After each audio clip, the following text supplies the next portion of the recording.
ہمارے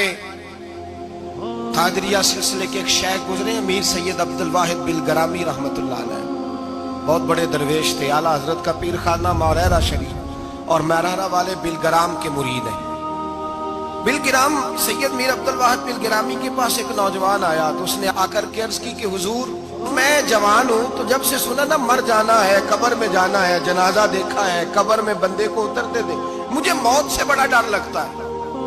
کوئی وظیفہ بتائیں یا مجھے کوئی نصیحت کریں۔ تو میر عبدالواحد بلگرامی رحمت اللہ علیہ فرمانے لگے بیٹے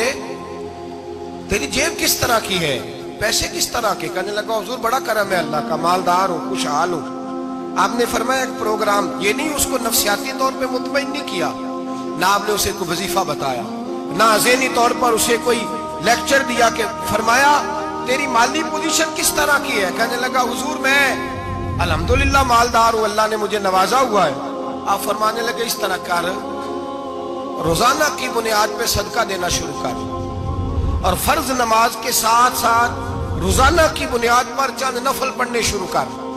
صدقہ روز دے، 10 روپے دے لیکن دینے روزانہ ہے، 15 روپے دے لیکن دینے روزانہ ہے، روزانہ کی بنیاد پر صدقہ کر۔ بچہ کہتا ہے میں بھی حیران تھا کہ حضرت میں تو وظیفہ پوچھنے آیا تھا کہ موت سے ڈر لگتا ہے، انہوں نے مجھے صدقے پہ لگا دیا، نفل پہ لگا دیا، وہ تو کام میں کر رہا ہوں۔ خیر بزرگ تھے، وظیفہ پڑھنے لگا، صدقہ دینے لگا، اللہ اللہ کرنے لگا۔ فرماتے ہیں کچھ دن بیت گئے تو میر عبدالواحد بلگرامی رحمت اللہ علیہ 6-7 ماہ کے بعد دوبارہ ملاقات ہوئی تو فرمانے لگے بیٹے اب تیرا کیا حال ہے؟ تو وہ نوجوان کہنے لگا حضور اب مجھے مرنے سے ڈر نہیں لگتا،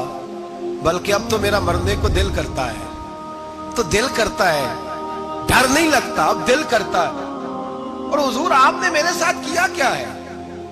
کہ میرا تو دل کرنے لگا ہے مرنے کو، خوف نکل گیا ہے، دل کرنے لگا ہے میں جاؤں۔ تو بڑا خوبصورت ارشاد فرمایا، کیا بات ہے، اللہ والوں کی باتیں اللہ کے لشکروں میں سے لشکر ہوتی۔ میر سید عبدالواحد بلگرامی رحمت اللہ علیہ فرمانے لگے بھائی جس جگہ آدمی کی پراپرٹی ہوتی ہے،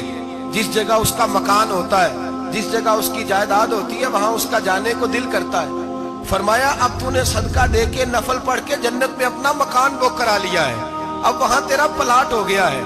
اب تیرا ڈر نہیں لگے گا، اب تیرا جنت میں جانے کو دل کرے گا، اب تیرا وہاں جانے کو جی چاہے گا جہاں آدمی کی زمین نہیں ہوتی، جگہ نہیں ہوتی، سر چھپانے کو مکان نہیں ہوتا۔ بھائی نبی کریم صلی اللہ علیہ وسلم کی بارگاہ میں حضرت عمر آئے، بخاری مسلم میں موجود، کہتے ہیں حضور اٹھے چارپائی سے تو نبی پاک کے کمر مبارک پر موٹے موٹے بان کے نشان تھے۔ عرض کی یا رسول اللہ صلی اللہ علیہ وسلم کیسر و کسرا تو اتنی موج میں ہے، یا رسول اللہ وہ تو اتنی موج کر رہے ہیں اور آپ اس تکلیف میں؟ تو محبوب نے فرمایا عمر کیا تم یہ پسند نہیں کرتے کہ وہ دنیا میں موج کر لیں اور اللہ آخرت کی ساری عزتیں ہمیں ہی عطا فرما دے؟ فرمایا میں تمہاری دنیا سے کچھ لینے نہیں آیا،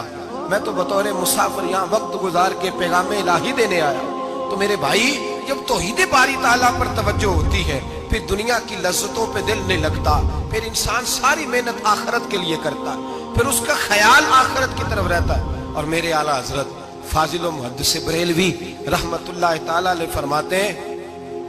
جب تیری توجہ توحید باری تعالیٰ کی طرف ہوتی ہے نا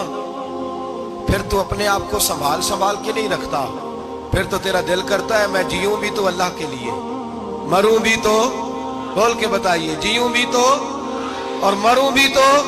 میری زندگی کا مقصد تیرے دین کی سرفرازی، میں اسی لیے مسلمان، میں اسی لیے نمازی۔ پھر دل کرتا ہے کہ جینا مرنا اللہ کے لیے ہو۔ پھر صحابہ حضور کی بارگاہ میں آ کے سفارشیں کرتے۔ حضرت ابو سعد خزیمہ، بڑی عجیب حدیث اور بڑا نرالا رنگ اس روایت کا، حضرت ابو سعد خزیمہ رضی اللہ تعالیٰ عنہ، ان کے بیٹے، ان کا نام سعد تھا، بیٹے بدر میں شہید ہو گئے۔ حضور نے احد کے لیے اعلان کیا تو حضرت خزیمہ آئے نبی پاک کی بارگاہ میں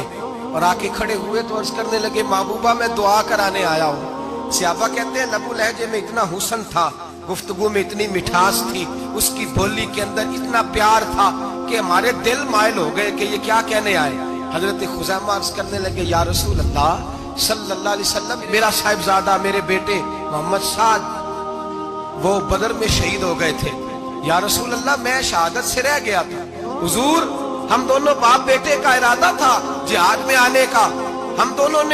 دونوں کا پروگرام تھا، وہ کہتا تھا میں جاؤں گا، میں کہتا تھا میں جاؤں گا۔ پھر ہم نے قرعہ اندازی کی تو قرہ میرے بیٹے کے نام نکلا،